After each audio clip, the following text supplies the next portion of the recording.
Live.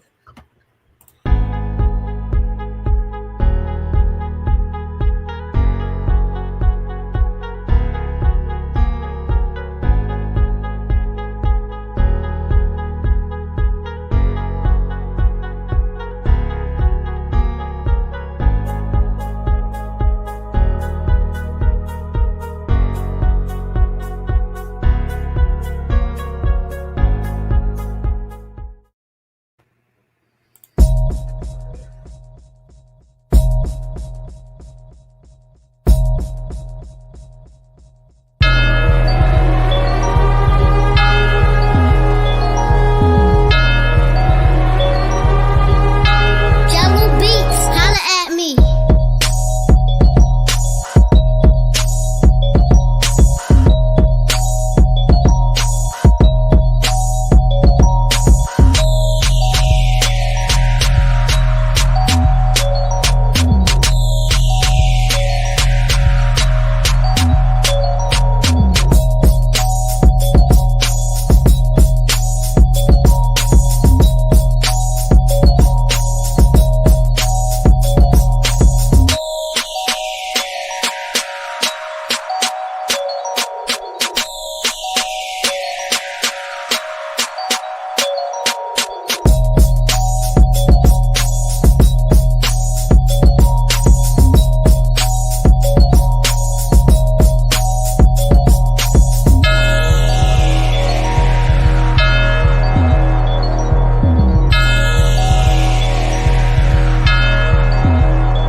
All right. What's up, guys? Welcome back to the Locked In Podcast, your home What's up, gang? for development tips, sports news, music, and more. The two hosts, the main men of the Locked In Podcast. We're back in the building with you guys. We're back together. I'm your host for the evening, Steve Ushler, and joined alongside me on the other end, he's the other half of the Locked In Podcast, my boy George Mentai. What's up, George? G-Mac in the building. How you doing, children? Come in the building. Come in. I'm all right, bro. How you doing, man? I'm chilling. Doing good, man. Doing good. Switching it up. We're going live on Wednesday because special announcement that I know you'll give a little bit later on, the reason why. Ultimately, we are going live on Wednesday instead of Thursday. This was the only realistic way we were going to be able to have me and you together on this one tonight. So, without further ado, the show goes on. So, guys, if you saw in the promotions, George and I are just going to be talking about our experiences while working the graveyard shift, a.k.a. third shift, a.k.a. overnights. So, we both have a little bit of experience. Yeah. George has worked a couple jobs on the overnight shift. I've worked at one single spot, actually two spots, one of them for 6 years, one of them for like 6 months. So I definitely have some experience in that, but we're going to hop into that tonight, guys. This episode will be great for anybody who's ever been curious what it's like working overnights. We'll talk a little bit about some of maybe our crazy and funny stories that we've had on the overnight shift, as well as ways we adapted to working the shift, and maybe other people have worked it. Now, I'm sure some of our some people we know might be tuning in here. So, excited to hop into this tonight, guys. Before we hop into it, just 3 quick things you got to do. Number one, if you like our podcast, spread the word about our content, guys. If you're watching us on YouTube, smash that like button. Hit that subscribe button, turn the notification bell on if you haven't already done so, because we release content every single week. You guys don't want to miss it. Number two, if you see something you like, you want to chime in for whatever reason, whether it's on Facebook or YouTube, comment down below. If you've ever worked overnight, tell us some of your crazy stories. Comment down below. We want to hear your feedback as always, guys. So comment in. Your feedback matters to us. Without you guys, this literally doesn't work. Number three, sit back, relax, stay hydrated. Enjoy the podcast. It's 2021, guys. Be true and be you. Appreciate time. Appreciate life. So, guys, we're going to hop into it. We're going to talk about our experiences. Ultimately, I don't really know a crazy spot to start here, realistically, man. Since you're kind of working overnights right now, man, you want to start this one off, man? Just talk about maybe experience. I'll kind of walk through it a little bit and, start a few things. And, I see a few people definitely tune in, bro. Promotion for these was pretty good. So, we're talking about, like Steve was saying, the third third, shift, graveyard shift, as they call it, late night shift. So basically, like what it is to work a job, they're either going to work overnight or you get down very late. So in my case, again, like we're just speaking about it earlier, and I actually seen. So I like the banner you did. Is pretty cool, bro. You added a couple thing, and you added some of the clubs there. The Lilas included. So I'm working on another job now doing security, and a lot of the job, as far as like the time wise and the time restraint is actually at night. So we could do the 1 to 7 shift. You can also do 12 to 7, and other times it's 7 to 2. Yeah. Oh yeah, that's it. Yeah, I'll put yours on since you're talking about the Lilas right now, man. I'll put in the club scene, man. I'll put the background down. Yeah, so yeah, it is the Lilas. Yeah, it's a background. Okay, so like, yeah, basically, bro, it's kind of what actually looks like there. Just like a nice, nightclub, gentleman club. I mean, for those that don't know, the Lilas is not the first club I worked at. I worked in other clubs as well, and I've got experience of such, jobs.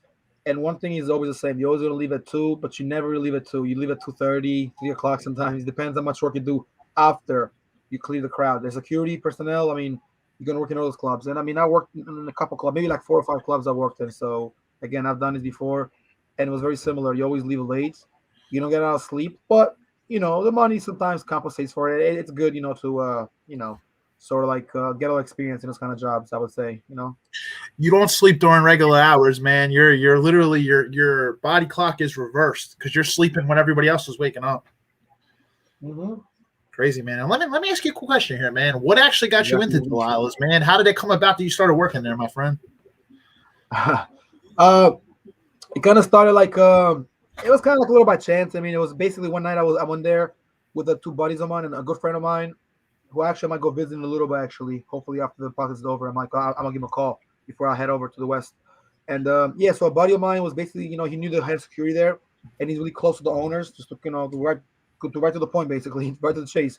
He knows them. He's cool with them. Introduced me to them. I went there once, and then we spoke, and then he's like, maybe you can work with Georgia. He's like, yo, they got such and such, Paige said that one of the guys I call him Paige, this is like his nickname. He's like, yo, he said that like they need somebody there. Would you like to work there? And I was like, actually, it's not something I didn't mind, but I was like, well, why not? I mean, it's a club. I mean, it's they don't like to be called a strip club. It's a gentleman's bar, but similar to the whole strip club, industry or whatever. So it's something similar, So I was like, all right, cool. And what I have to do is like just security and certain days a week. He started out as mostly like a weekend gig, but now I'm doing it like maybe like 3 days a week type of thing, And then some weeks I work more than others. Some weeks I don't work a lot, whenever they need me, basically. Since I'm new, I was getting some decent hours, and so it's okay there. It's pretty nice. I mean, as you might imagine, you never get bored. It's a whole lot of action going on. I always tell friends, come check it out sometime, man. For some of the nicest, food, nice scene, amazing music, really cute, and really good looking, girls there. Not a lot of beautiful women, man. Some good ladies, nice ladies that work there, make good money. I mean, it's like the serving is good there, good beer, definitely good liquor. They got like bottle service. They got, everything. So shout out to the Lilas, one of my friends. Yeah, don't go in if you're not going to tip. Yes, guys, please do not come in and ask you to bring you guys in and all that if you're not going to tip or do something, that is going to help a little. I mean, in other words, if you come there, I'm not saying you got to go crazy and spend all your money one shot, but definitely you got to, come on, it comes with territory, son. Not only if you're not going to tip, but if you don't kind of have low-key have a little money.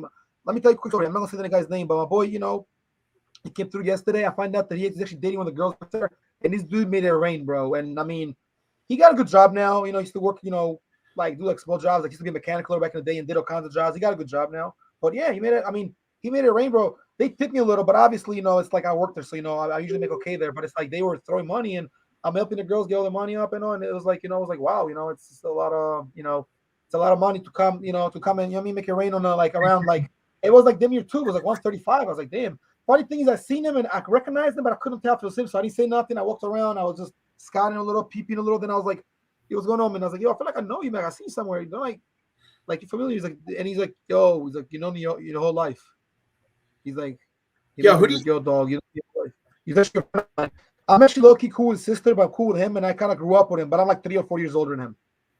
Yeah, I would say a football player goes in there, but maybe we should NDA that. I don't want to disclose anything about anybody who goes there or anything like that. Oh yeah. Oh, yeah, right. Yeah. There's a couple former Eagles players that go there. We'll probably NDA that. The other night. Yeah, we'll probably. One of them was the other night. No, it's cool. Honestly, bro. It's not like it's not really the kind of party in the sense that it's not like if you say somebody's name that goes there it's nothing to be ashamed about nowadays. It's actually a great spot. I mean, even more famous people go there. I mean, Meek Mill's been there. Danny Garcia's beside has been there. I've seen Oskino recently. Met a couple big names and all that. It's a nice place. I mean, a lot of people go there. About a lot of businessmen, a lot of important figures, rappers go there, athletes, definitely a lot of former Eagles players. Can't think of anybody, really think of anybody off the top of my head right now, but I've seen a couple. I mean, don't be surprised to see somebody in there, bro. Oh yeah, dude. Like an Akers or a Westbrook or somebody, you know what I mean?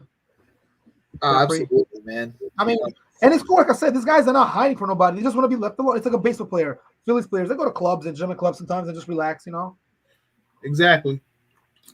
They got it good with the owners. A lot of times, this is the whole thing.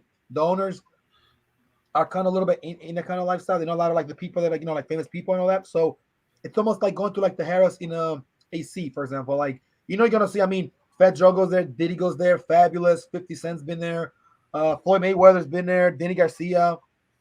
You know what I mean? Like different names, Earl Spence Jr., shit like that. Like I mean T.O. our boy T.O. So it's a lot of people that go to these kind of places, man. So Delilah's happens to be one of the more known ones, and it's called the world's famous gentleman's bar Delilah's. The actual name is Delilah's Den Steakhouse. So it's actually a den again, like Delilah's Den, like the story with the Bible. So it's actually 2 lions in the front. Really cool though. I like statues and sculptures, and I like lions and big cats. So it looks kind of dope. And like I said, man, it's off the highway, dude. Driving home yesterday, I took a little detour. I told you what happened, and I was going home. As I'm going on the highway here, I realize it's down here. You see the parking lot, and I'm here on the highway. And if you're at the Delilah's, you can see the highway from from the parking lot, because it's a big parking lot. I mean, a lot go happens. I mean, a lot of stuff happens there. So again, I get off late sometimes, and I'm still stuck in the night scene. And by the time I get home, it's like 4 a.m. I've been known to come home even more recently, 5, sometimes 6 even, and sleep till about like 12:30. So it's I remember those days very well. Yeah, I told you about one of those days, and recently too. I mean, so it's been a little tough, but I think it's the key, and we'll get to this a little more in depth in a little bit. One of the keys is to kind of like know your appropriate time to sleep and not to sleep. And so if you are coming home late, just kind of like get as much as you can. Get up the next day early, take it up in the day, and then the next night, if you're off, say, I'm off tonight, right? And say tomorrow I don't gotta do nothing. I'm just chilling tomorrow.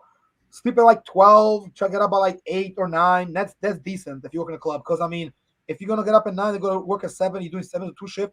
And at Delilah's, you do a layman sometimes, which you stay a little after and make sure everything's cool, and you stay with the bosses and all that. You might leave at 3:30. So and City, my other club, I'll be done at 2, but I'll be leaving at 3 sometimes. And I think one of my good friends that got the job, there was 2 of us kind of we're kind of like business partners in a way, and we're working together. So we're kind of same job. I got him in there as well. His girlfriend at the time would pick us up, and sometimes I would drive myself there, but parking sucked, especially down there by Spruce, downtown, in the heart of downtown, kind of going towards South Philly.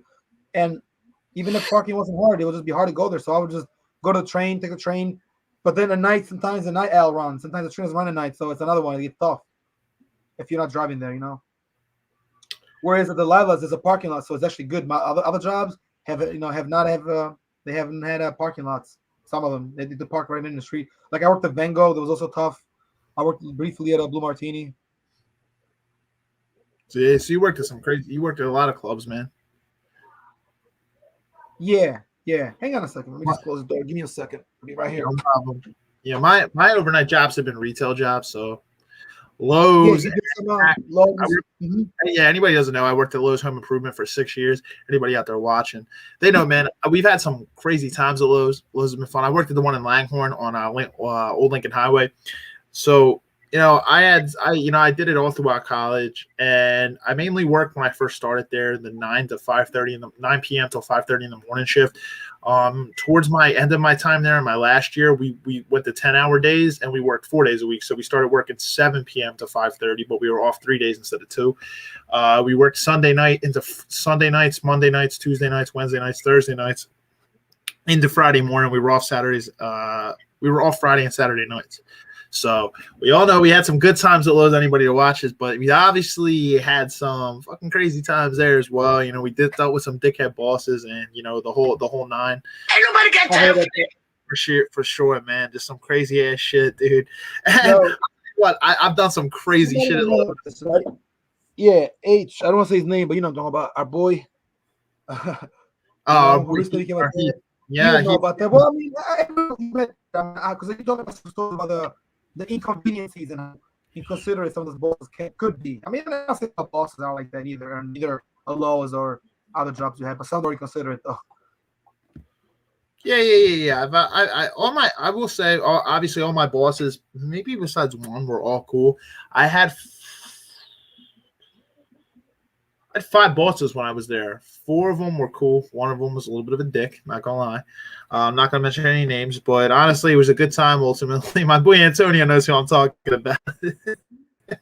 In terms of dickhead bosses, but honestly, it was a good time. I did a lot of crazy stuff with like machines, like forklifts, power equipment machines. I would stock up like all the way on like the ceiling. You'd see me if you saw me on a machine. I was all the way up near like the shelves, up near the ceiling. It was crazy, man. You can't be scared of heights. I'll tell you right now, you can't be scared of heights working that job for sure, because you're going to be driving. Especially if they're like those heights, like the ceiling's pretty high because like a warehouse looking building. If you're not about that life about climbing a little bit, being a little bit high up, and keeping your composure, keeping something a little heavy as well, and you a little bit up there, I mean, you can fuck around and fall. I mean, so yeah, it's not definitely for somebody that's really unsavvy, that's scared of heights, that's weak, that can't stay up at night. That's not really the job for you. Some jobs come with demanding territory and things you got to demand, You might think that job's for you until you work there and realize you got to be power equipment up on the ceiling, and you'll just be like, hell no. Fuck this shit, I'm out. You're going to be out the door, for real. I'm out. You're going to be out the door. So, as soon as what's up, brother? Go ahead. Finish up what you're saying. I'll go after you. Go ahead. What were you saying? No, you can go ahead, bro. What were you going to say, bro? You I was saying, how long did you actually work at Lowe's, for those that don't know?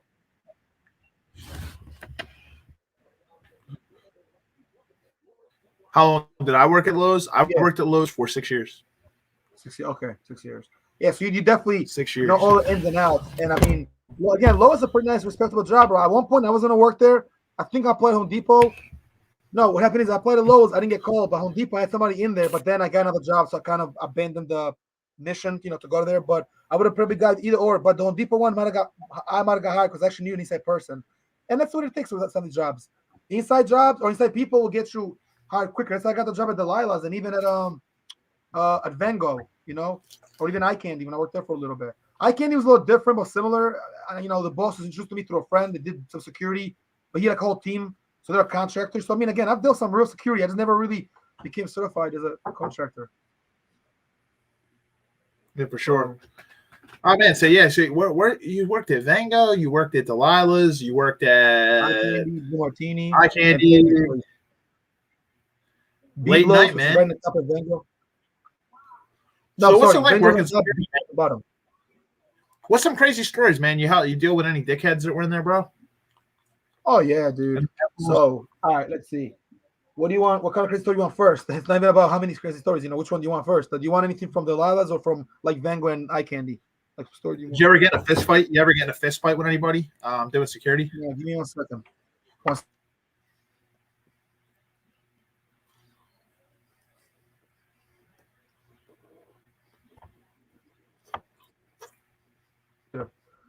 My bad, bro. Somebody's knocking on the door. I have to answer for a second. Anyway, yeah, no, so no fist fight, almost fist fights and some breaking up fights, and I've seen fist fights in all the places I've been. Let me think. I mean, maybe once in a club, I'm gonna say when I was a little younger, somebody might have tried something, but didn't really go that well for them, and it just, everything was kind of squashed or whatever. But recently, at Delilah's, I want to say around sometime in July. Because I started like towards the end of June, early July, but maybe my second, third week there was a group of people, and they weren't really tipping, but they're like a VIP section. You can tell they're being kind of weird. They're just doing too much, too ratchet, too ghetto. They're just being, doing too much. They had that weird energy. Everybody's feeling uneasy. No one's really, paying attention to them, but they're kind of watching. They're doing, extra shit or whatever. The girls going there doing all this extra shit for them. They weren't even paying no real tip or whatever. Didn't tip. They're being acting crazy, acting a fool. They had a girl too with them about they were in some trouble. Yeah, I just got up for this school and yeah, I'm good. What the fuck, what you thinking basically? And you could see that right there. He was, he was trying to get a problem. I just walked off basically, or I didn't walk off. I was saying I kind of just deflected. I was like, yeah, whatever, And then he went outside, and then I remember as he went outside, I seen him. I was watching the door, make sure everything's cool, and a few other people went outside, so. The middle doors, they lock the doors there. You can go out the middle door, whatever. I'm looking out, and the dude's being all extra, like acting like a bully, acting, oh, what's up, who wants to take his shirt off, trying to start, it's not shit, all these rah-rah, you know what I mean? Like all these, these rah-rah shit, acting like, he was the baddest dude there, the alpha male, trying to start, trouble, and be clearly, he was like, having like the beer muscles, beer goggles a little bit, had, this complex about him. So I've seen him, his energy, his body language, I'm like, damn, he's a C for ass whooping, but he's with his friends and he's all fucked up. Imagine if another crew's there, it could be a big fight right in front of us, or if he's by himself, he won't act that way. And I'm thinking to myself, I would rip this kid's arms off. Like, what is he thinking? But, so that was the time. That was kind of a crazy story. And then I was outside, and one of the guys is like, the guy that works there, he was like, something like, yeah, George, if you don't want to get beat up, I suggest you come in real quick. I was like, yeah, you're right, though. It's a lot of them. Not that, they were like really starting with me. At this point, they were just, it was just a whole lot of people outside. People sometimes flock at the bar, and there's always a little conflict between people that came from the bar. It's just always like that, some dickhead or some drunk people. It was one of those things, basically. So I'm looking, I'm going in. I'm like, yeah, let the guy come up anyway, because if at this point, I will defend myself, and I will hurt him, bro. I'll hit him, where he can't really, take it, and then he'd probably just, just drop him. And at this point, I got security with me anyway, and his friends. Before they jump in, I'm already side anyway. But to not cause shit like that, and your car's inside too, and it could, they could be trying to watch you and follow you. You always gotta be very alert. So it's better to deflect that. Be like, nah, like, you good? And like, yeah, you're good. That was one time. And another time, something crazy happened. It wasn't involving me. I was there, but it was shut down really quickly. Two Russian dudes were being kind of drunk in the champagne room, weren't really paying what they're saying. They're doing too much, and they were gripped up and just thrown out. The dudes got really like physical and really tough with them. And I was up in the door, but one of them was like, "No, you just go back inside, watch inside. We got this." And all that happened was the guys got thrown out real quick, literally gripped them up and tossed them out. And then the dudes were capping. They were like, "Oh, you guys are cool. Oh, you sound telling general manager, I like your suit. I like this dick riding and shit. Like you guys didn't just cause trouble, not try to pay." I think safe to say they paid. Everything was cool. They were not banned for life, because he could get banned if he do something really out the ordinary, in like the Lilas or Van Gogh or Blue Martini, and show and tell, all these spots. But everything was cool, So the guys, they paid the bill or whatever, left. Then another time a guy tried to run out with the bill. They caught him on time, but people sometimes do walk out without paying the bill, and it does happen with the servers there. I've noticed that. So Fuck this shit, I'm out. Mm-mm. Yeah, for real, man. fuck that, you know what I'm saying, bro? Like, I think I told you yesterday was a crazy story. I was hanging out with two colleagues from working on some dude wanted some money, whatever, but he came in and threw a bottle at the car on some mission, and I drove off. I was like, man, you motherfucker, man. Lucky, it was like, I looked at the car, nothing in the car. I had been a scratch in the car. Oh, believe me, I would have went out after and be like, what the fuck you do? I'd have gripped this fucking guy's head off and I would have scraped his face off.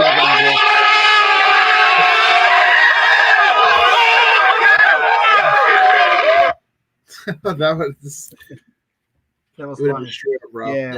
You But like I said, bro, it was very out there. Like the one girl, it was her hotel there.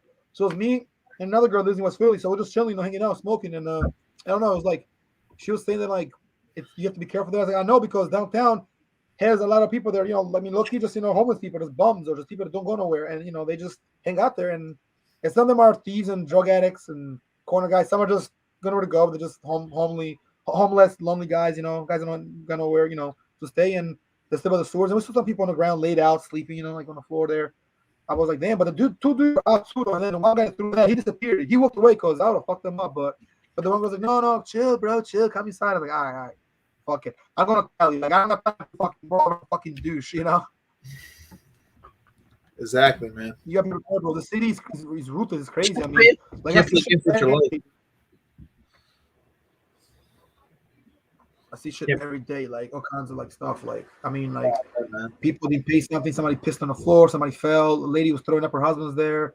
That actually, once you actually throw up, you're not allowed to stay in the club anymore. You're actually not allowed by law, because you already passed that point. You need to be drinking at that point. So they'd like for you to leave or to escort you out. That's how it is in another club. It's like, you're out. Yeah, you're out. Now, not because you cause trouble, but now some people throw up, look, but they're cool after them. They can someone hang in there, they'll let them, but very few between that pick and choose. Once even if you earn a little bit, you pretty much consider like you're done. You had too much to drink, you want too many, go home, come back another time. But I mean, that's the thing. The bar business is very crazy. I mean, you've been, as a guy that grew up in Northeast Philly most of your life, and you've been bars and all that, you've been in clubs too, and downtown. You know how the Philly life is. And we spoke about different scenes and clubs in past episodes, so we know how it could get a little, Yeah, you're flat. Yeah, it can definitely get crazy, man. I can imagine like you're just like you're flagged. Like it's like you're flat. That's essentially what they're doing. They're removing you from the club because you threw up, you had too much to drink, but you're ultimately just flagged. Yeah. You're flagged. But I mean, don't mean you're necessarily in trouble like the next day. Just come back the next day. You're just gonna go for the night. You're done for the night. Yeah, man. So That's the reaction they get. You know, it's just like Stupid.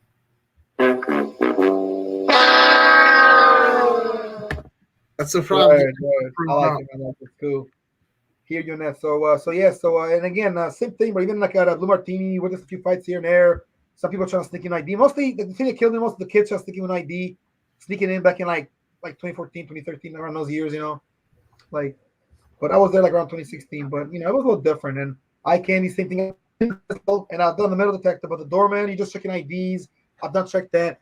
It's funny. ID somebody one time who looked clearly older. He's gonna ID me. Huh? I was like, I'm just doing my job, man. I don't know. He's like, yeah. He's like, I look under 18 to you or under 21. I was like, no, you look at your 38. He was realistically 48, but you know, yeah. Being a doorman, but I've done doorman jobs in the past. I even did it for a day or two. Like, and again, you get done at 2:00, 2:30 sometimes, and it's just it requires a lot of things, man. You gotta be prepared and going. I mean, in early. Like I tell everybody. Even when I work at IK and other jobs, you know, the hardest thing is to get there. Not the actual job. It's easy once you get there. You can walk around, look at your girls, hang out with people you see there. You get so many people, you hang out in a club and to make sure everything's cool and smooth. You know, you hang out with some of the people you work there, some of the shot girl, cocktail waitresses, servers, and all that. I used to get done at 5:30 a.m. and then when I worked at Acme, I got done at 6:30 a.m. Wait, you did overnight at Acme as well, didn't you? Or sometimes? Yeah, for like 6 months in the like from like spring summer the 1 year, I used to work 10 to 6:30, 10 p.m. I used to go in and then get done at 6:30 in the morning. So the sun was already up by the time I left. So you have any questions? Yeah. So you have any like questions since you never worked a warehouse job? You have any questions like when I worked at Lowe's? Yeah, I do actually, bro. I got a couple questions for you. Prepared to some good questions. Yo, I gotta ask you, right? This is like the most random question, and I'll get to some other ones in a second. But what's up with all them birds I've been seeing? How does those birds, bro? Can we talk about that for a change? You ever see the small birds that come in? I think it's like the outdoor. There's probably holes that they come in because like they chill by there by the like it's all right. So it's where the gardening stuff is at. You never notice that Lowe's or and the Lowe's and the like Home Depot has them. And all these birds come in there. Do they just kind of fly in and then they kind of flock in? I guess they make nests somewhere, right? Is that what they do? Yeah, they fly. Yeah, they fly in the building too. And at one point, they hired a company to come in and like kill them all, shoot them all. Wow, they're actually like, I guess like baby guns or whatever. They hired a company to come in and exterminate them all. Like I guess like when like the building or something with like I don't know. It was like some type of. It wasn't an actual gun. I forget what they used, but it was like something to like kill them. And then like chase them away. They're going to get in no matter what, though, because the doors slide open. And we actually had a raccoon multiple times, a family of raccoons climbing up. And they had a nest up in the ceiling or like some baby raccoons and stuff, man. Like the one. Yeah, anybody who's watching this, there's this guy, Harry, that works at Lowe's. And this guy used to act like a tough guy. Yo, I swear to God. Yeah, if Franny, if you're out there watching this, man. There was a funny time where they were out in the garden center and there were like these cheap plants that were all dried out. And the guy, Harry, he's out there looking for the raccoon. This guy was used to act like a funny guy, like a tough guy. And he's out there and he's dropping freight and Fran's inside the plants making noises. Like he has his hands in like the dry plant hiding behind something. And it sounds like the raccoon. And he's like looking. And then like his hands come through the plant and the guy Harry goes, oh, like throws like the hand truck and runs inside. Yeah, they're not really that dangerous. If you chase them away, they don't come after you. Unless you try to corner them, they might. Oh, I know. Another funny story in the outside garden, actually, Heath is gonna kill me for this one, but Heath was like doing like he was scanning like IRPs for the store, and he's coming down the aisle, and these guys, Pat and Zach, they were recording Pat Ditzler and Zach Andrzejewski. They were recording from one end of that. They were hiding behind the one side of the aisle, and the other guy was on the other side of the aisle. And then Todd, who was my former manager, Todd Gardner, he was inside the shed display. Like he was inside the shed. It was like a display. And Heath comes down the aisle and he goes, "What are you doing?" And like pops out the shed. Heath goes and screams and throws the guns, like the IRP guns. He throws them and like runs away. Like he got caught off guard. Yeah, probably like caught him by surprise, you know. Yeah, and they got him on camera too, on video, like screaming. He's like, "What are you doing?" I was like, "Yeah, it was some funny times." I definitely did some crazy stuff. On record, I've what definitely. About like some crazy stories, bro. Like as far as like anybody come in there, like I don't know, cause some trouble or be difficult. I'm sure you have some weird customers. Yeah, we had somebody. We've had some creepy scenarios at night where like somebody was trying to get in the building, like with the doors locked and everything. We've had that scenario. Somebody in the outside garden section, and then there was also a car that would always pull up and park out front and sit out there all night. Like sit out. Somebody would sit in the car all night, and then like 2 weeks later, anybody can vouch. We actually had a bunch of riding lawnmowers, like tractor mowers, go miss. They were all stolen on the weekend. So somebody was staking out, watching our schedule. You know how I said that we never used to have overnights Friday and Saturday? Somebody knew that overnight crew didn't work on the weekends. And when we weren't there, these people came on a Saturday night and they cut all the cords. You ever see how out front of Lowe's, how they used to have they would have like the riding tractors, like the riding mowers, the displays? Yeah. Somebody stole them all. It was like $20,000 worth of mowers, and they threw them into pickup trucks. And when they were leaving the lot, they couldn't get their license plate. So, they made out with all these things. And the keys, you can buy them for like $2. They cut. They knew they had it. They somebody definitely came to the store during the day, and they definitely looked at the wire that was had them tied, and they knew what they needed to cut it. So they cut it. They had tools to cut it. The wire that holds them together. And they pulled on. And they stole the lawnmowers? Yeah, they threw them right in the back of pickup trucks and drove out. Probably CBS truck, right? Stole a bunch of them. Like and that person that was parked out front for 3 weeks never came back. So they probably, but you can't prove it.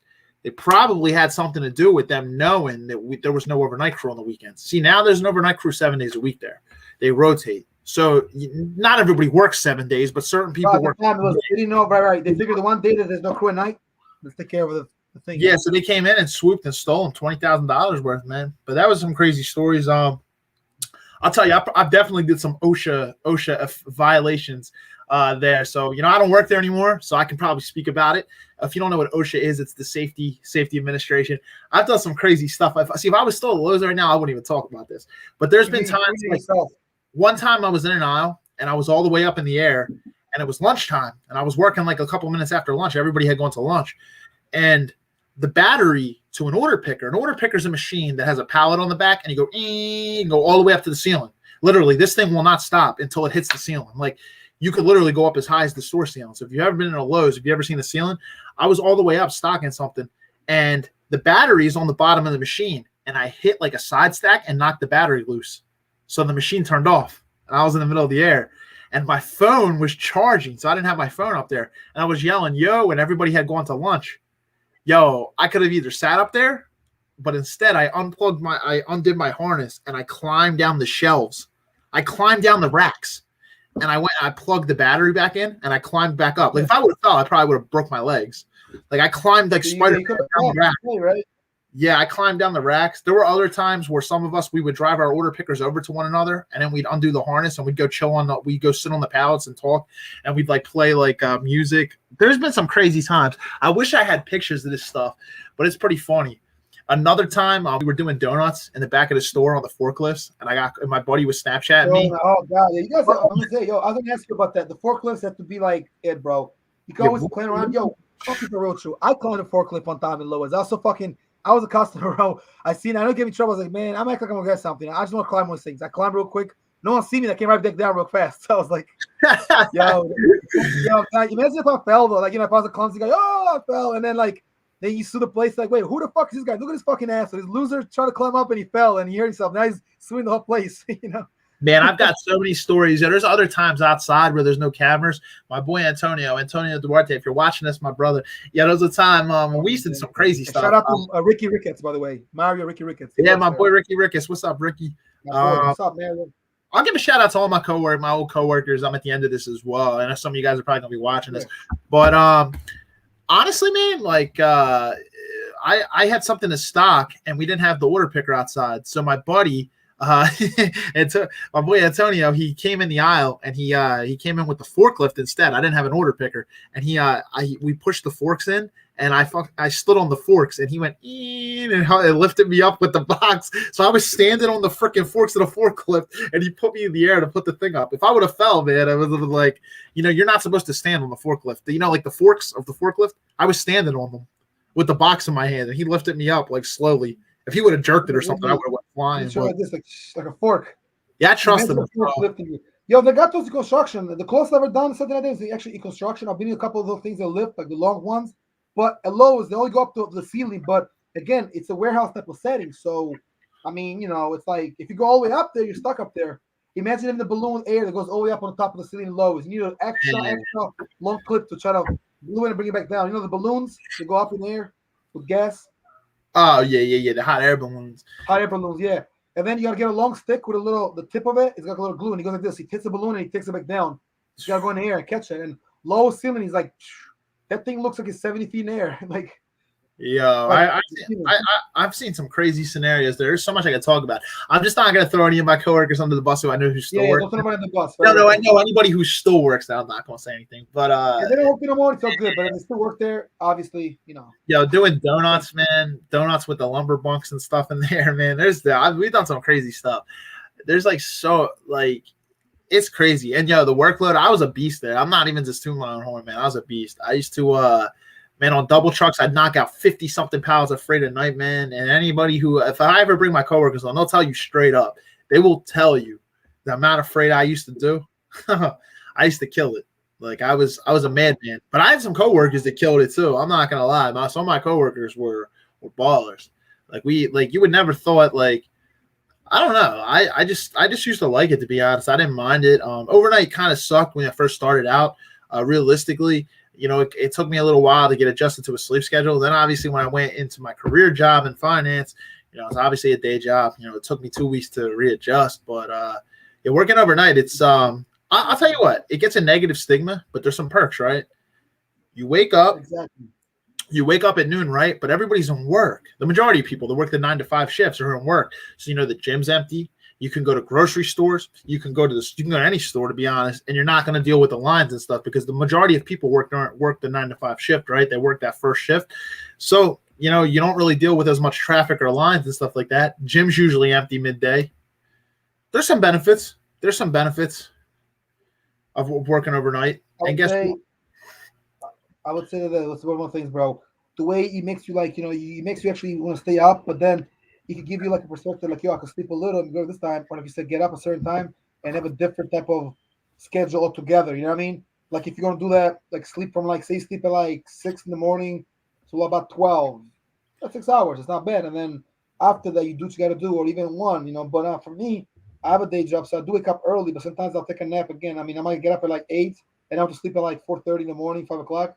Get up at 8, scan in at 9 or whatever. Then I'll sleep from 9 till about 12, like a 3-hour, take a 3-hour nap or 2-hour nap, 2.5 hour, 3-hour nap, and then I'm back, good. See, I don't need to sleep all that together, but it feels better when you have a long sleep, 6-7 hours, as opposed to 3 hours here, 2 hours here, a little bit, at night. Yeah, you need to get some sleep. You're working to work looking like a freaking zombie. That's the thing. I need some sleep. I mean, nothing. See, that's the thing, bro. Nothing kind of compares to the night sleep too, though. That's another thing that people don't understand. But like you said, it's got its perks, its ups and downs. But working the night shift, I mean, it gives you perspective of seeing the sun. It gives you an edge. You watch the sun come up. You'll be driving, the sun is coming up. I've done it. Wow. And I come by the Delaware River. I see the sun coming out. You see the river shining. It's beautiful, bro. It's a nice sight. Even at night when the moon shines nice, bright on nice nights. I'm leaving at 3 o'clock. I'm home by 3:30 sometimes 4 in the morning. I might go to Geno's and grab a cheesesteak, which I have done, by the way, more recently in the past. I was at Geno's I was there a month ago and I was there a few weeks ago. I went twice in a month and a half. After work? Yeah, I went after work both times. There you go, man.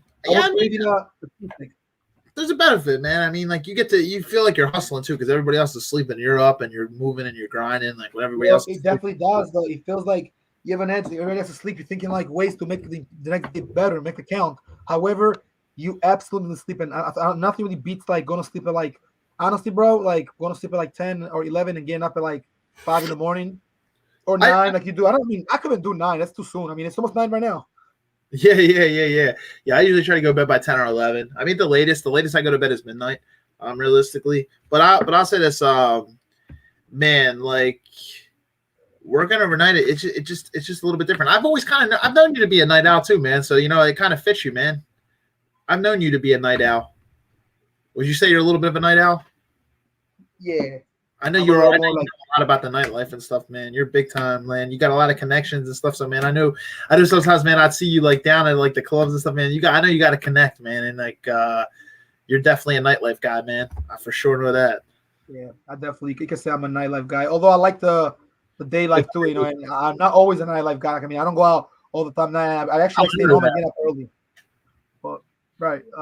We've taken some late trips to like New York and stuff like that, man. So like I you know what I mean, dude.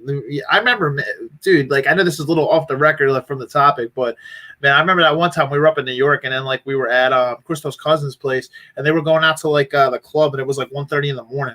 Like, and they're like, oh, the club's up here open until 6, 7 in the morning. I remember that very well. That was a special night. That was the first time we went like all together, like me, you, and Marius, and I believe, if I'm not mistaken, Cristo came with us. I forgot if he drove. He drove up with us at the time.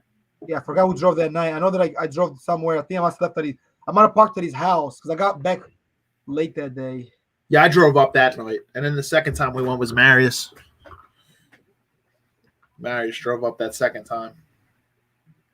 Yeah, but the second time I came with Cristo back because he had a car, and I think he on the way back. Yeah, but we drove up, and then we met Cristo up there. Yeah. I think he dropped me off to my car or whatever, because then I ended up going somewhere. I met up with a friend later that night. I remember that was February of 2020 when we did that, and then first time is 2018. But like you said, all off topic. But that was I mean, that's what I'm saying. Like, dude, they order pizza at 1 in the morning, 12:30 in the morning, 2 in the morning is to go to the club. They all meet up in 1 and go to the club and hang out till because clubs don't close till about 5 in the morning. For real. Yeah, so what that Lyle is like, even though it's like it's a gentleman's club and stuff, man. Any dudes come in there like regulars, but like they're not just regulars. Like any of them ever have to be like thrown out because they're like upset, like something like I've heard stories about it, like strip clubs and stuff, man, where like dudes become like obsessed with like the strippers and stuff, and they're like, you gotta get out. Some of the disclosures I can't talk about everything because of obvious reasons, and people the last be watching this, and it's fine. I mean, I actually want people to watch. I've told some people that do a podcast, the whole 9 yards. So we all good on that, but I mean, without saying too much, but to answer your question, saying what you're saying to add on to it, people have been kicked out for doing weird shit, for being cheap, for not paying, for being rough. Apparently, the guy there, and again, I'm not gonna say who it is and nothing like that. Yeah, he's not a regular, but he comes there often. Some dude, he be grabbing the girls I heard, and he grabs a little too hard, and he wants, I don't know, he wanted like some girl to kind of like, I don't know, like do a little rough with him, like instead of just kind of touch him, like kind of like rough his skin a little too much, and I don't know, grab him kind of hard, and apparently some guys grab the girl's breast a little too hard. I'm like, oh, the girls be telling me, like, yo, he be hurting. I'm like, oh, not bad. He does. You gotta tell him, yo, chill out. I never to catch somebody be in the back room doing that, but my job is actually to peep a little, so I'll be seeing a little what's going on a little. Yeah. So I mean, it's a current. You take a quick little look. Nate told me about that too when he worked there. Is that he had to watch people like see what happens. Nate? Man. Yeah, he worked strip club, security at strip clubs. Yeah, he worked security before, like for like just like a company. And one of the locations he had to go one time was Risque. I think down in Columbus Boulevard. And he said, yeah, you see some crazy stuff. Around the corner from there. Yep, that's the one. Yeah. Crazy. She belongs to the streets. Yeah. That's what I'm saying, bro. Like we had a situation the other night. The girls wanted to take some drunk guy in an Uber, except there was no Uber. The Uber wasn't there. I'm like, how am I outside? I'm a grown ass man, man. I bought this car. What the fuck? Like, where's the car at? I don't see a silver Uber, a Benz. Like, come on, dog. Come on, son. How do you not see a silver Benz? It stands out the most. I'm looking here. I don't know what's going on. Next thing you know, brawl happens. Everybody wants inside. The guy told, okay, get all the girls inside, all inside.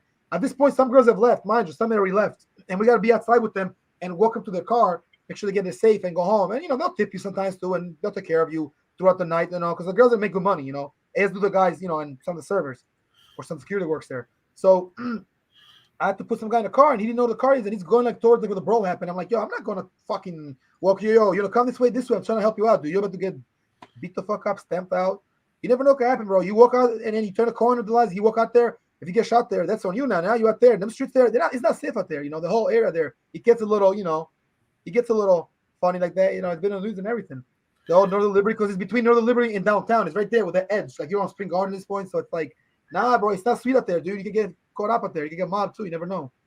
Think you're about it, but you ain't about it. If people go out there, they think nothing's going to happen, and then boom. Yeah. People there really let their nuts hang, right? Not like this bullshit. And they ride bikes. A lot of biker boys. Oh, yeah, a whole lot of bikes. A lot of boys, tattoo face, and little bandanas and all. I've seen a lot of them. I see when I go to the there's a bar on the corner too, but there's also what's it called? It's like a gas station with like a little You got a little mini little thing for food there, so people that get food there, and other biker boys be there, and the little squad boys, some of them being bandanas and all. They look like they're either riding or robbing or doing both. They're doing something, bro. But yeah, I mean they're cool. They don't really bother anybody, but you never know. And I've seen people do donuts on the parking lot of the Lilas. You know, the car donuts, like you said, you guys are doing donuts there. Crazy shit. I've seen people doing bikes. You'll hear a loud bike, somebody goes boom, boom, boom, boom. So, you know, you see shit like that. I mean, the whole area, it takes you downtown. You have Fishtown farther down. And then if you take Columbus Boulevard, which in turn turns to Dollar Ave, I mean, you're all the way down, then it turns to Richmond. That's the whole area. That takes you all the way to Northeast eventually. Poor Richmond, Bridesburg, Northeast. So I take that way sometimes when I come home. Instead of taking the highway, sometimes I'll take the back street and I'll just chill. I might pull up somewhere and smoke. I went to Graffiti Pier one time late at night. It was 5 a.m. It was crazy. I was like a madman, like a psycho. And they blocked off the area. Here's the thing about Graffiti Pier. If you ever walk there at night, bro, and you gotta be careful in the grass, there's snakes. Me and Cozy saw a snake once, like this long. He was eating a frog. Whoo! Yep. There's snakes, bro. Like, I mean, we got snakes at Pennypack, but over there you gotta be careful. Like the whole area got snakes there. Like I went to Graffiti Pier once, I was just chilling. You know, I don't know. I think I might have like just like puffed a little L, probably a little roach and threw it out and just probably Look to the left and I'm like, whoa. Yep. Drank a little water there. No, but I was in the parking lot. I didn't go in deep in there, but they shut it down. But it's dangerous because people have been killed there. You get skinned alive out there. Remember? They killed the guy there. I think they looted him. They killed him. Yeah, dude. You gotta be careful, man. You gotta be careful, dude. Well, that's the whole thing about the nightlife. I tell everybody, if you don't hang out a little after the work, you can do that, be about the nightlife, but just don't hang out in shady, bad spots. After you do your thing at the club and you DJ, go home after that. Go to sleep, be safe. Don't be out there in the street like that. It's not good, bro. I mean, I've done it, but I don't do it no more. For real, dude. Yeah, you see stuff you see stuff at night that you don't see during the day. The freaks come out. Yeah, everything happens more at night than in the day compared to the day. I mean, some shit happens in the broad daylight, but at night it's what's that. And you'll see that, and you're like, wow, I'm safe. So sometimes you feel like, I'm better off than I'm off this night, or I'm staying home, or I don't go out as much because we still live. Don't forget, we live in a crazy city. Even in the burbs, it gets crazy. I mean, you see what's going on? People are killing people on farms, big acres of land. Dudes are getting sniped, locked up, in trouble. Girls are getting stalked. There's stalkers there. I mean, even the lot, there's always an idiot hanging outside. We have to kick a couple people out, Like, yo, get the fuck out of the premises. Go all there. All the freaks come out at night, man. Yeah, exactly. So the people you don't see during the day doing the shit, man, they're the ones who come out at night. All the weird shit, yeah. Well, the funny thing is, a lot of the people that could come to the club could possibly be, again, to talk about, since we're talking about the Lilas and some of these places, people, because you don't know everybody comes in. There's a lot of all kinds of people there. You could be some creepos and freaks that just come there just to spend money looking at a girl like, oh, I never seen one. And the girl told me last night that sometimes, damn, son, where'd you find this? some security guys be like looking, staring, and I'm like, no, I'll be looking at you. I don't be staring. They're like, no, you cool, George. They're like, they call me G-Money a lot of times. Like, G-Money, you don't be looking, you cool. I mean, and you're a guy, so you can look too. I mean, as long as you're just not looking and focusing only on the girl. It's a club. You got to watch everything. The perimeter, like the corner, the VIP, the upstairs, the DJ booth down here by the door. Sometimes I go by the door, make sure that my colleague is cool there, like the metal detector guy, so they don't get caught up. And, there's like no funny shit. Sometimes I cover them. The bathrooms, I mean, it's a big place where you'll come one day, you'll see what it looks like, and you can't pay attention to the girls dancing because that kind of thing will suck in. You be looking and you're like, oh shit, I'm doing my job. I got a job to do. I'm just looking at the girls here. Yeah, you can get a little hypnotized a little, just looking at a cute girl, shaking her booty. Yeah, you get caught, man. You get caught. You get caught daydreaming and staring. Man. Like, oh shit, I got a job to do, man. Especially a place like that. It's like you gotta like focus. It's like, damn. Focus, son, focus. Yeah, I'm liking this sound effects. Yeah, man, because you can literally get caught up in it, man. You can get caught up in it. You'd be like this, like focus. What happens, bro? You get caught up, and then you can be talking to a stripper or a girl that works there, and you're talking a little too much there, but you're forgetting, and it can be watched. So you always got to keep looking and move around, because if it's 5 minute conversation, it's kind of long. You can do some of those if it's not busy, but make things looking at the club, and then when it gets busier, obviously, there's like definitely less talking, but it is a job where you will talk. I mean, even with your colleagues, because the waitress can ask you a question, you might get something off the table, something spills, somebody pissed on the floor, you tell the bar back, but you still gotta walk around a little and get the people and do, or you get the radio. So it's a busy job, which is why I like the floor more than the metal detector. But the metal detector is cool too, because sometimes you can be away from all the people. You don't have to interact too much. You're just chilling there. Then you go there, then you see around. Saturdays and Fridays are the busiest days, bro. But I don't work as many Fridays anymore. I'm trying to go back to some Fridays. So. Facts. Yo, so what's one of the most important lessons you probably learned working overnight, man? Or something big that you learned, would you say? Something I learned big, bro. Some of the big lessons I learned, bro. I mean, I would say like basically like definitely use your time very wisely, manage your time. This job, if anything, has taught me to be a very good with like time management. Just because you don't have that much time, because like you got to be out by 7 or 8. That means your night is over, which means that like if you're gonna sleep, you gotta sleep early. But see, this is the difference. The lot is 7 to 2. Other jobs I had were 9 to 2 at security. You see what I'm saying? The difference. So it gives you more of an edge to sleep a little off. You can get up at like 8. Now you have an hour. Well, maybe not 8, 7 to 30. You slept there like 5 to 6. You got, you know what I mean? Facts, man. No, time management, Got guys, everything going on. So very, very important. That's actually absolutely, yeah, man. Fire right there, man. Fire. Facts. Time yeah. management. Something I learned as well, man. I'm in agreement with that completely. Time management is critical, guys, because when you're working overnight, like I did it while I went to college, but you do have to manage your time wisely. I had to get a pattern of getting to sleep as soon as I go home, so I'd have my day. Oh, I was saying I got into a pattern of going to sleep as soon as I got home because you don't want to like stay up when you go home till like 9 or 10 o'clock, then go to bed, and then next thing you know, you got 3 hours before you got to be in. Your time can get very, very weird. So treat it like a job where you come home, you sleep, and then boom, if you wake up at 12, you have 8 hours till you got to go to work. Then you got 8 hours to do things. Time management, man, definitely critical, man. So definitely facts. Another thing, it needs to be responsible to kind of like live a little bit of the lifestyle, but you feel like you're kind of like an adult in a way, responsible. Because, okay, you come back on night, but you know you're not just bullshitting. Although it's an easy job and it's cool, you're still working. So you come home, you feel like a little accomplished, like might take a shower, you might just wash up a little, maybe like have a little tea and a little sleep. Some people might smoke a little. I know a lot of people that do that after like overnight jobs. That's like a secret. So you might like read a book on tea. So that also using like at 3 and don't go to bed productive. Like I want to do small things that I can do before 7 or because I leave at 6 o'clock usually or 6:15. So whatever I've done, I try to do when I get there. So what I do is I come home. I'll do something small. I mean, if it's really something important, again, last minute, be the night owl. It's not always a bad thing to be a night owl because you get things, but it's also good to get you sleeping and have a good schedule because I mean, you will suffer later. Like 100%. Lack of time and just it's a lot of energy. And another thing is the club, bro. It might look easy, but it actually does drain you a little because you're up for a long time for 7 hours, moving around, you're watching action. You're looking at a lot of cute girls doing whatever, doing their thing, but that doesn't mean you get tired, bro. You still get tired a little bit. Yeah. Energy drinks to the norm on third shift, guys. Energy drinks to the norm. Yo, it's hard to keep your diet in check. I'll tell you that when you work third shift. I'm sure you can agree with that, man. You got to gotta stay on point. It's easier to eat because you have so much time at night. What you gonna do? You gonna eat a snack, bullshit around. You're not at home because you're working. It's easier. And I don't do necessarily. I do third shift, but I don't do overnight per se. I am home by like 3:30, but sometimes when I'm a late man, I get home real late. So it's almost as if it's overnight. It's about the same type of time. I mean, I get home like at 5, 6. I hung out in other times as well. I got home late. One of the coolest stories was hanging out in South Philly and seeing the sun come up there and staying there all night, bro. Like getting there at 3:30 and getting out of there by 7 o'clock and just relaxing, taking a walk. I really love South Philly, bro. He's always been a big fan of it.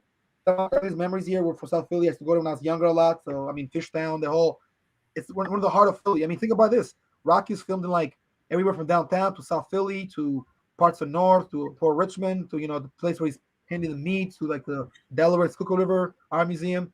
So they all represent parts of Philly, historical parts. South Philly is a big part of the city, and I've been there more lately, because hanging after work, going to another spot or whatever, working a little more. So I've been able to see things. Plus, I have friends that live out there, so I've crashed at my friend's place too, hanging out South Philly, and it's cool, man. I mean, the price of houses there has gone up, and it's good. It's a very good place for a house, It's good territory. For sure, man. For sure. So, man, would you ever work like a warehouse job, or you've just done kind of security jobs on the overnight side, right? I've never worked security. Yeah, no, I never worked. I did a warehouse job once, but very briefly for like a week or so, but it wasn't overnight though, and it wasn't. It was just a warehouse. Everybody security jobs done in the day, but mostly night shifts.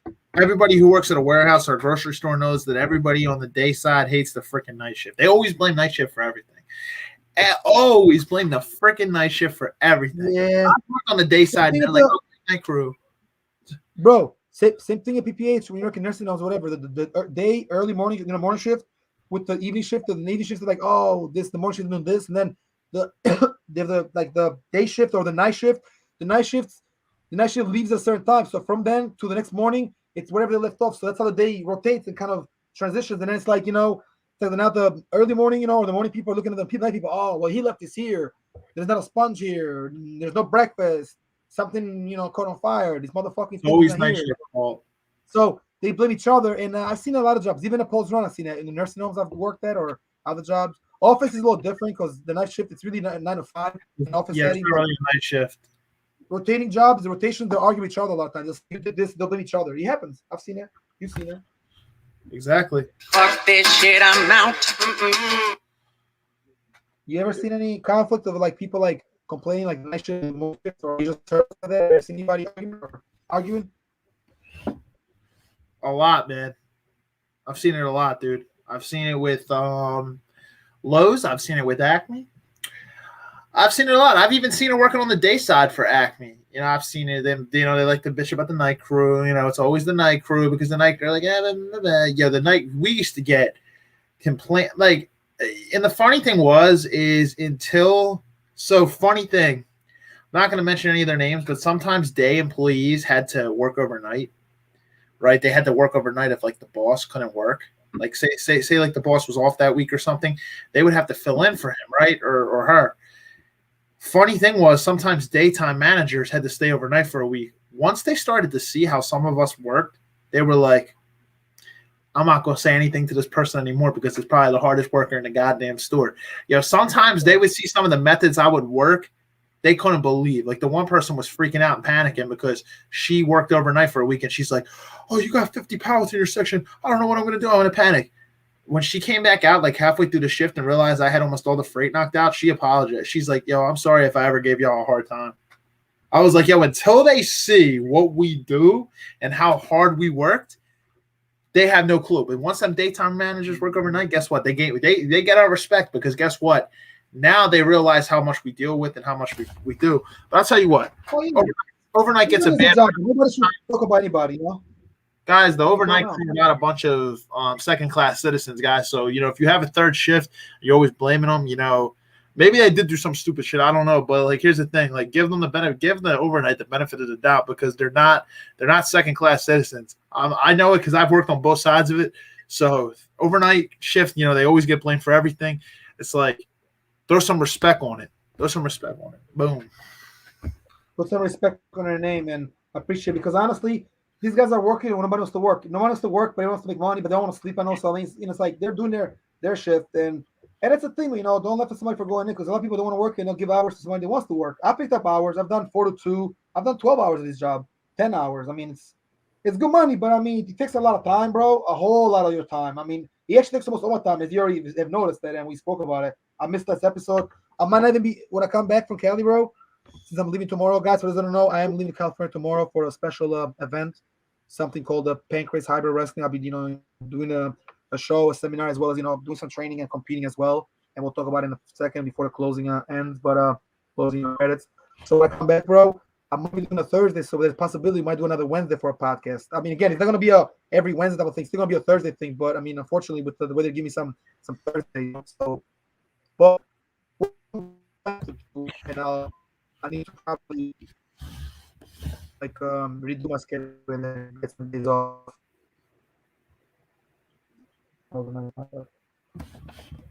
Yeah, for real, man. Yeah, that's the reason ultimately. That's weather here. Oh, for real. Yeah, I mean that's the Yeah, main reason why we have to go live on Wednesdays because George is he's got a early morning flight tomorrow. He'll be on the West Coast for the weekend. Yeah, I'll be back on the 31st, which is I believe it's a Monday if I'm mistaken. I think it's a Monday, but 31st, either Monday or Tuesday. But I'll be back that day. We're leaving the 30th, coming back the 31st. Let me check something real quick. Word. Yeah, I want to get. I'll be back here. I'm sorry. It'll be here. It'll be like the 31st will be a Tuesday. Here will be around like give or take around 2 time. Obviously, be like so we're leaving there kind of early, getting to the West Coast, the East Coast. Cool, man. Yeah, man. So you have a nice little 4 or 5 days out there. That's cool, bro. Enjoy your time, man. Bro. Enjoy your time, dude. You absolutely deserve it, man. Thank you. I'm gonna give some shout outs actually for some employees I used to work with. Some of my boys. Like I've worked at Lowe's and Acme, so shout out to Fran Bauer. I learned a lot from him. Kind of like a mentor to me. Shout out to Bill Kroll. I was actually just on the phone with my boy Bill earlier. Again, kind of like a mentor. Shout out to Christian, my boy Christian Porter. Shout out to actually one of the best managers I've ever had, Todd Gardner. George, I think you've actually met Todd. Really, really cool guy. He's not at Lowe's anymore, but the best manager I've ever had. So for that, really, really cool dude. Ultimately. Also give a shout out to another cool manager I had, Wes Rodriguez, another really, really great dude. He's actually in Tampa, Florida now. He transferred down there at Lowe's. But shout out to him as well. So honestly, two great mentors as managers, two people I really, really respected when I worked there. Shout out to my boy Heath Voorhees. He's been on the show before. I actually met Heath in 2013 when I first started at Lowe's. I wouldn't know him today if it wasn't for Lowe's. Actually, my mentor James as well worked there for a very short time, just as a second little gig for a little bit of extra side income money. So shout out to my boy James. He's been on here before as well, back in November. So, oh my God, I can't believe it's been almost a year since James has been on here. Wow. But he was here a while ago on the show. While ago, man, almost a year. Wow. We'll have to get him back on. When we do the real estate investing side of the finance, we'll bring James back on. So shout out to James McCormick. Shout out to a lot of other people. My boy Mike Burton, he'll probably be tuning in later as well. Another employee, great dude that I worked with. Shout out to Antonio Duarte. Shout out to Rob Newton if he's watching this as well. Shout out to anybody I worked with at Lowe's. You guys, there were some people, I absolutely couldn't stand because they were always getting involved in other people's business when they didn't need to be. But for the most part, all the people I worked with were really, really cool people.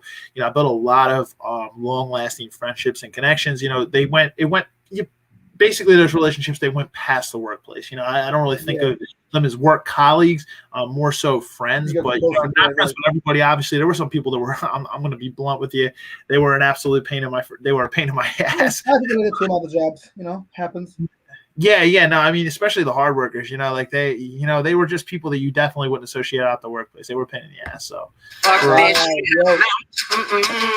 Speaking of that stupid Harry the Rat. I was gonna read him Harry. What up, Harry? How you doing, you rat?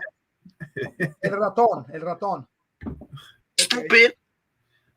Not for you. Don't be stupid, guys. I'm a easy person to get along with, man. Like if you work hard, if you work hard, you mind your business, man. I'm very easy to get along with. It's just.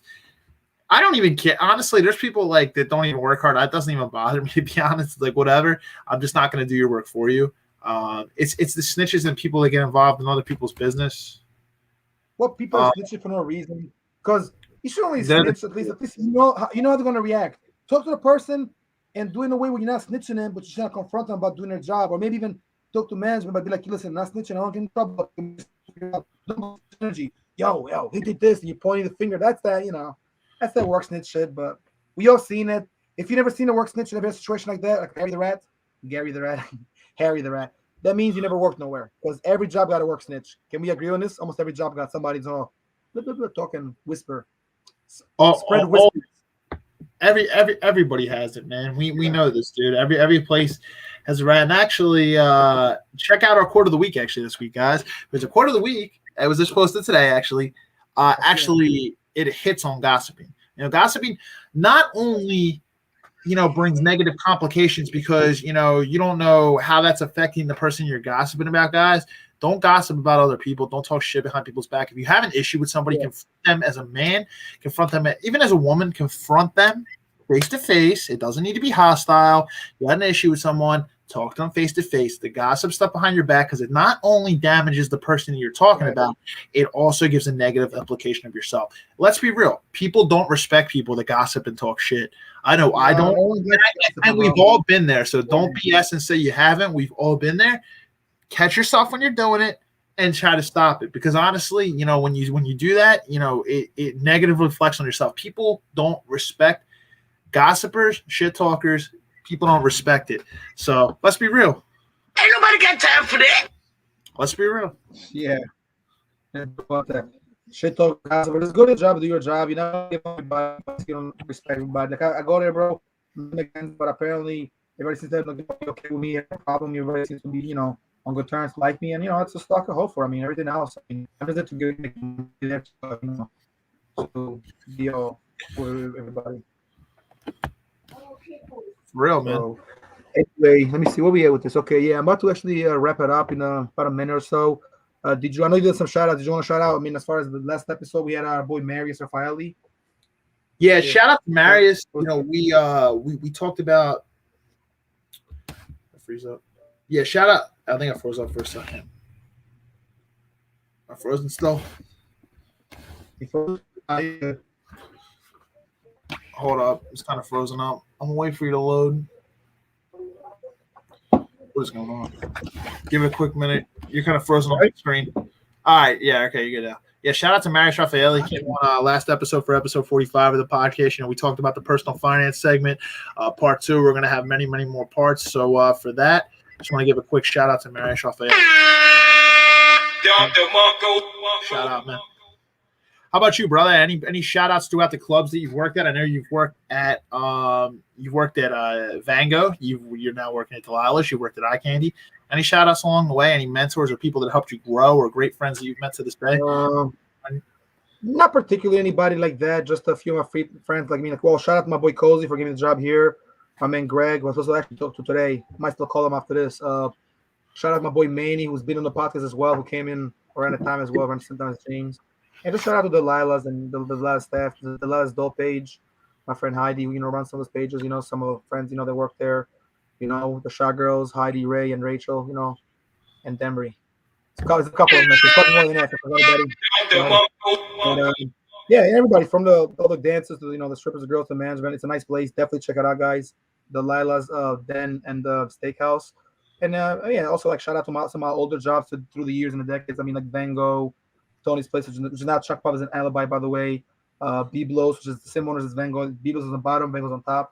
Blue Martini, you know, Eye Candy, which I don't think is open anymore, and a few other places as well. So yeah, just shout out to all those places, and hopefully if they're closed because of COVID, they're reopening, because a lot of these places did shut down for COVID, but it seems like most of them have, you know, reopened or are back in business. The Lala's actually, when I went there before I got the job, they were closing at 12. Now they're closing at 2 again. They went back right after I got hired, or right before I got hired. They went back to 2. So because at one point they're closing at 12, so it's like 11:59. Let's go for liquor 12, and then you're done. So you know, it's a little the rules that, you know, COVID had its impact, but now things have, you know, went back to normal and changed. So yeah, that's it, bro. And another shout out to my whole team here, you know, Rough and Tumble Promotions, you know, Coach Dan Kanigi also came on our podcast. I'm supposed to actually talk to. I'm going to Cali with my boys tomorrow. Should be a nice little flight. My man Dan and my man Dave and me, and we'll have a couple of friends out there. We'll be we'll be having some nice big time pro wrestlers in the mix there. You know, we'll be talking to some people there, possibly doing a mini podcast if we have time, a little mini show, like something short, like 30 minutes, something like that. Talk about the event. I'm gonna be competing, have a nice dinner. We're gonna have a banquet with like some of the big time, you know, Pancrase guys, coaches, and, you know, instructors and investors as well. And some of the Japanese guys will be in the building in attendance, some legends. Shit, man. Yeah, post some content on the podcast page, man. Make sure to capture some stuff, man. I will do some work for our podcast, and my calls there will also be our calls. You know what I mean? I'll be able to link my calls, which is whatever I'm doing personally, and whatever I'm there for, some of the stuff I'm doing with the Pancrase thing and other things, with what we're doing. Obviously, I told you about, and not to say too much on here because we talked about the scenes, and we'll talk about it too. We'll have some room for us to grow as well and get a studio, maybe a place, perhaps like a location, you know, and not our main one for a studio, and we do bigger things, but something in regards to that. The guys at Pancrase got TV deals and documentaries and docu-series, and they're also doing a podcast and also doing on Combat Sports. So since when you do our own thing, it will be just an ideal to kind of link up with some of those guys, and we can do a podcast just on that.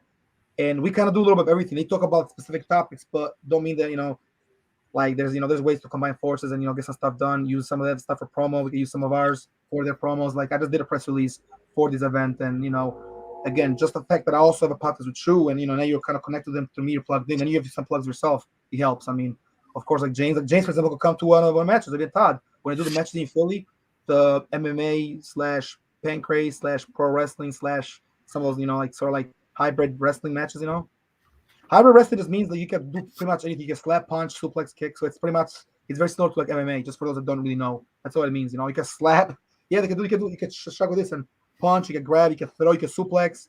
So, and then of course there's the pro wrestling matches too, which is like Pancrase and all stuff like things. And if they're being done, because no one actually came to Philly with this, which is why the whole territory, Maine, literally from the beginning of the states all the way to like Washington D.C. because it's technically like South, but it's also East Coast to the border, like Maryland, Virginia, some parts of them, it's us. So we have all of like New York State, the whole New England, PA.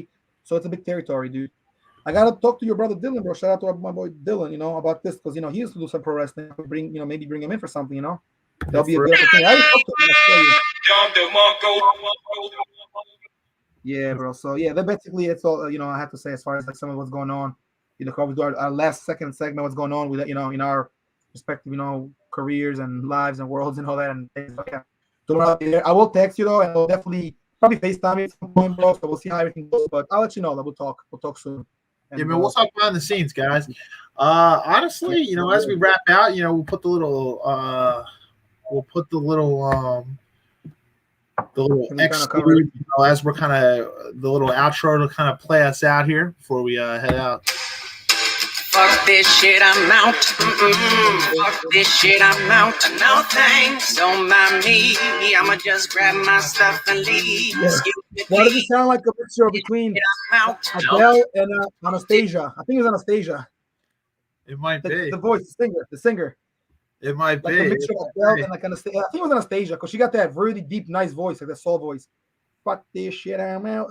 This shit, I'm out. All right then. I don't know what the fuck you're saying, but I don't really care. I'm gonna get the fuck up out of here. This shit, I'm out. Oh man, that's a good episode, man. Definitely fun one. We actually went a little longer than I thought we were gonna go, but it was definitely a pretty good one, man. I think we covered anything, man. If you guys got any questions, further reach out to us via DM. Super chat. Obviously, the comments were still on for a few seconds now. A few minutes. Yeah, guys, you can always super chat us on here, even if you're done watching this at the end. Yeah. Super chat us now. You can watch it after, right? The rebroadcast as well as the original. Yeah, I know some people personally that are going to watch this a little later on. They already told me they weren't going to be able to watch the live stream. So, if you're seeing this afterwards, super chat us down below. We'll still get to them. Yeah. That'll probably be the fastest. I'll be honest, it'll probably be the fastest mean of communication to us. If you want to comment down below, it would probably be the fastest means of communication. You can reach us on Instagram. _locked_in_podcast. From there, you can catch our link tree. You can see our website. We're on Twitter. We're on TikTok. We don't have any content on TikTok yet, but we do have a handle. We've got our Facebook pages at _locked. It's just the Locked In Podcast. One of them has a star at the end of it. One's a private page. One's a public.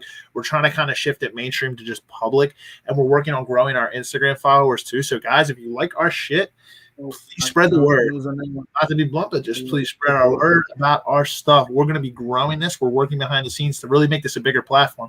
Kind of like George said there, eventually we want to kind of get to a level where maybe we're at a studio and you are collaborating at the same exact time. We got the equipment because we already got the microphones. We do got headphones back here, but the issue is I think it's more realistic if we get to be in like a studio together. We're collabing together because obviously we collab one-on-one. We meet throughout the week, but when it comes to live, obviously we're distanced out right now. I think it was mainly because we started COVID. We mainly started during COVID, but now things are still not. Well, things are getting back to normal, but they're still not where they need to be. Right. Also, Steve. So like.